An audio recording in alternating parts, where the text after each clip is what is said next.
Sudarlun, pihak rekanan telah menuntaskan pembongkaran jembatan Bailey di Jembatan Krung Tenom lintas Banda Aceh Melabuh, kawasan Desa Payabaru, Kecamatan Tenom, Aceh Jaya, untuk kelancaran arus lalu lintas di pantai barat selatan. Sementara kemacetan total terjadi mencapai 8 jam sehingga melebihi durasi sampai 2 jam dari jadwal yang ditetapkan sebelumnya, yaitu sejak pukul 08.00 waktu Indonesia Barat hingga pukul 14.00 waktu Indonesia Barat. Namun kendaraan baru dapat terbebas dari kemacetan tersebut pada pukul 16.00 waktu Indonesia Barat menjelang sore pada hari itu. Kalau di timur utara itu kan kita lihat jalan Pelurusa sudah dibangun. Di Sare, di Sigli, di Birun. Tapi kalau kita hampir sepanjang jalan itu lubang tidak ada penanganan yang spesifik.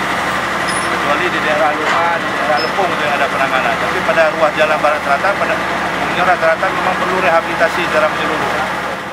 Untuk kerawanan lalu lintas sekarang di sini saya rasa karena jalannya mulus dan bagus, mungkin orang memacu kendaraannya dalam kecepatan tinggi.